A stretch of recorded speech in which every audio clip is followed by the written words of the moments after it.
പത്തനംതിട്ട ജില്ലയിലെ കോഴഞ്ചേരിക്ക് അടുത്തുള്ള ചെറുകോൽ പുഴയിൽ പമ്പാ നദിയുടെ തീരത്ത് 1912 മുതൽ എല്ലാ വർഷവും ഫെബ്രുവരിയിൽ ക്രമമായി നടന്നുവരുന്ന ഹിന്ദു മത കൺവെൻഷൻ അയിരൂർ ചെറുകോൽപ്പുഴ ഹിന്ദുമത പരിഷത്ത് എന്ന പേരിലാണ് ഇതറിയപ്പെടുന്നത്.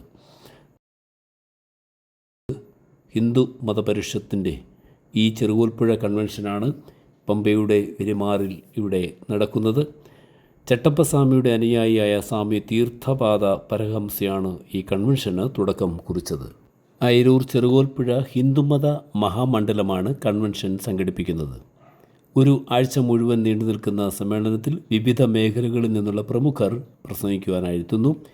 ഹിന്ദു സമൂഹം നേരിടുന്ന പ്രശ്നങ്ങൾ, സാമൂഹിക പ്രശ്നങ്ങൾ, ശാസ്ത്രം, ഗണിതം, കല, സംസ്കാരം എന്നിങ്ങനെ വിവിധ വിഷയങ്ങളിൽ വിശദമായ ചർച്ച ചെയ്തു വരുന്നു. ഹിന്ദു ജീവിത രീതിയുടെ ചരിത്രപരമായ പാരമ്യങ്ങൾ സമൂഹത്തിന് മുന്നിൽ അവതരിപ്പിക്കുകയും മതത്തിനും സമൂഹത്തിനുമിടയിൽ ആധുനിക ശാസ്ത്രീയമായ ഒരു റഫറൻസ് ചട്ടക്കൂടിൽ നിന്ന് അങ്ങനെ പ്രസക്തമായ ചില വിഷയങ്ങൾ ഊന്നി എടുത്തുകൊണ്ട് ഹിന്ദു മത മഹാമണ്ഡലം അതിൻ്റെ പ്രവർത്തനങ്ങൾ പുതിയ മേഖലകൾക്കും പുതിയ മാനദണ്ഡങ്ങളിലേക്കും വ്യാപിപ്പിക്കുകയാണ്. ലോകത്ത് 8 ഭാഷാ ദ്രവിഡിയൻ, ഇങ്ങനെ 8 മുഖ്യമായ ഭാഷാഗോത്രങ്ങൾ, അതുപോലെ 7-8 അമുഖ്യമായ ഭാഷാഗോത്രങ്ങൾ, അങ്ങനെ ലോകഭാഷകൾ മുഴുവൻ 10-16 ഗോത്രങ്ങളായി തിരിച്ചു. എന്ന് പറഞ്ഞാൽ മനുഷ്യൻ 10-16 ഗോത്രങ്ങൾ ഉണ്ടെന്നാണ്.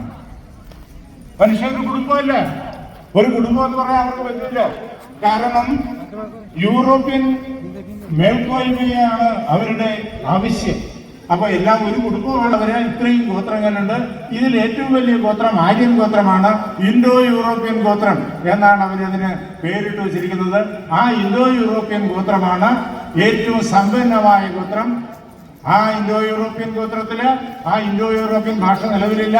അവർ റീകൺസ്ട്രക്ട് ചെയ്തൊരു ഭാഷ ഉണ്ടാക്കി സ്ഥിരീകരിക്കാൻ സമയമില്ല. എന്നിട്ട് അവരത് പറഞ്ഞു. ഇന്നും നമ്മുടെ അക്കാഡമിക് മേഖലകളിൽ ഇത് ചോദ്യം ചെയ്യപ്പെടുന്നില്ല. അങ്ങനെ യൂറോപ്പിലുണ്ടായ ലിംഗ്വിസ്റ്റിക്സ് എന്നുള്ള ഇത് ഈ പറഞ്ഞ സിദ്ധാന്തങ്ങൾ സ്ഥാപിക്കാൻ വേണ്ടിയിട്ടുണ്ടായ ഒരു ഭാഷാശാസ്ത്ര വിഭാഗം, ആധുനിക ഭാഷാശാസ്ത്രം, അത് പഠിച്ചതിനാണ് ഞാൻ. ലിംഗ്വിസ്റ്റിക്സിന്റെ ആണ് ആദ്യത്തെ എം എ. അതിനകത്ത് വിരുദ്ധങ്ങളായ ഈ സിദ്ധാന്തങ്ങളൊക്കെ അവതരിപ്പിക്കുന്നുണ്ട്. ധാരാളം ലിംഗ്വിസ്റ്റിഷ്യൻസ് ഇന്ത്യ ഒട്ടിട്ടുണ്ട്. അവരാരും ചോദ്യം ചെയ്യുന്നില്ല, ഈ വിരോധാഭാസങ്ങളെ ചോദ്യം ചെയ്യുന്നില്ല.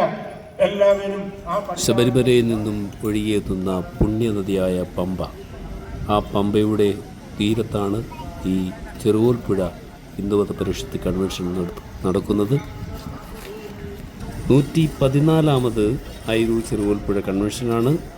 ഫെബ്രുവരി മാസം 15-ാം തീയതി മുതൽ 22-ാം തീയതി വരെ ഈ പമ്പയാറിൻ്റെ തീരത്ത് നടക്കുന്നത്.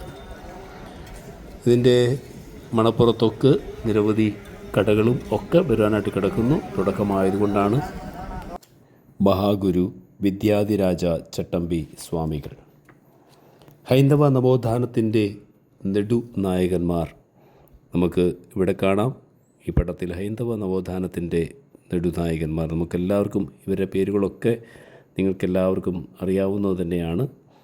അപ്പോൾ അങ്ങനെ ഈയൊരു ഹിന്ദു മത പരിഷത്ത്, ചെറുകോൽപ്പുഴ ഹിന്ദുമത പരിഷത്ത് പരിപാവനമായ പമ്പാമണപ്പുറത്ത് ശ്രീ വിദ്യാധിരാജ നഗറിൽ 2026 ഫെബ്രുവരി 15 മുതൽ 22 വരെ, അതായത് 1201-ാം ആണ്ട് കുംഭം 3 മുതൽ 10 വരെ നടത്തപ്പെടുകയാണ്.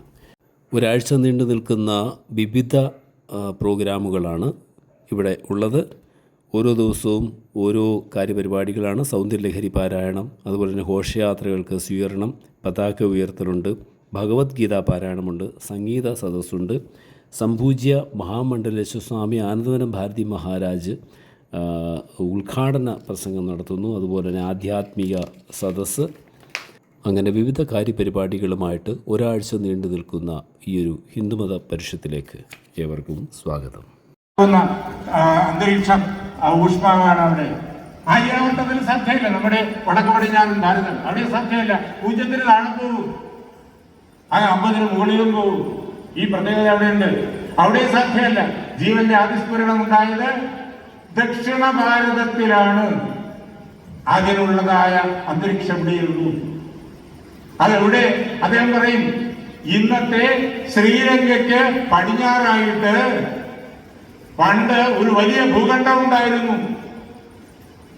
ആ ഭൂഖണ്ഡത്തിൽ അവിടെയാണ് ഇതിന് പറ്റിയതായ കാലാവസ്ഥ, മണ്ണിന്റെ അവസ്ഥ, ജലത്തിന്റെ അവസ്ഥ, ഊഷ്മാവ് ഒക്കെയുള്ളത്. അവിടെയാണ് ജീവന്റെ അതിസ്ഫുരണം ഉണ്ടായത്. അങ്ങനെ ഒരു ഭൂഖണ്ഡം ഉണ്ടായിരുന്നു എന്ന് പറഞ്ഞാൽ ആളുകൾ അന്തം. പക്ഷെ സ്വാമി എഴുതി വെച്ചു.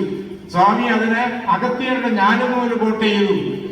അഗസ്ത്യ ജ്ഞാനനൂല് ഇപ്പോ എങ്ങും ലഭിക്കുന്നില്ല എന്നാണ് അറിവ്. ഞാൻ അനേകം തമിഴ് പണ്ഡിതന്മാരോട് അന്വേഷിച്ചു. 12 വരികൾ ചട്ടമ്പിസ്വാമികൾ അതിനകത്ത് കോട്ട് ചെയ്യുന്നുണ്ട്. അഗസ്ത്യ ജ്ഞാനനൂല്, അഗസ്ത്യ മഹർഷിയുടെ ഭൂമിശാസ്ത്രം.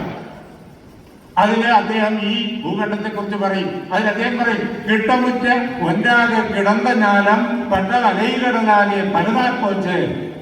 അകത്തിൽ എഴുതി വെച്ചിരിക്കുകയാണ്. ഒന്നായി കിടന്ന ആ ഭൂഭാഗം അത് പലതായി തിരിഞ്ഞുപോയി. ചട്ടമ്പിസ്വാമികളുടെ സമാധി കഴിഞ്ഞതിന് ശേഷം ഒരു യൂറോപ്യൻ ശാസ്ത്രജ്ഞൻ ഒരു സിദ്ധാന്തം കൊണ്ടുവന്നു, കോണ്ടിനെന്റൽ ഡ്രിഫ്റ്റ്. അതായത് സ്വാമികൾ പറഞ്ഞ ആ സ്ഥലത്ത്, അകത്തേക്ക് പറഞ്ഞ ആ സ്ഥലത്ത് ഓസ്ട്രേലിയയും അന്റാർട്ടിക്കയും ആഫ്രിക്കയും സൗത്ത് അമേരിക്കയും അതേപോലെ ഇന്ത്യയും അവിടെ ഒരുമിച്ച് കിടന്നു. പൊട്ടിപ്പിരിഞ്ഞ് കാണുന്ന പ്രവർത്തനം ഒരേ പ്രകാരത്തിലാണ്.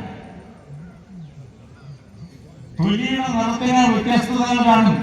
പിന്നെ ചില ആളുകൾക്ക്, ചില വർഗങ്ങൾക്ക് പൊക്കം കൂടുതലാണ്, ചില വർഗങ്ങൾക്ക് പൊക്കം കുറവാണ്. ഇത്രയേ ഉള്ളൂ. അത് പല ഭൗതിക കാരണങ്ങളാൽ നമ്മുടെ ഓരോ കോശത്തിനകത്തും നടക്കുന്ന പ്രവർത്തനം ഒന്ന് തന്നെയാണ്. നമ്മുടെ എല്ലാം ജനറ്റിക് സ്ട്രക്ചർ ഒന്ന് തന്നെയാണ്. നമ്മൾ ഒരു കുടുംബമാണ്. കോവിഡ് വരുന്നതിന്റെ കാര്യം പറഞ്ഞില്ല. പക്ഷേ ആ ശാസ്ത്രത്തിന്റെ, വൈദ്യശാസ്ത്രത്തിന്റെ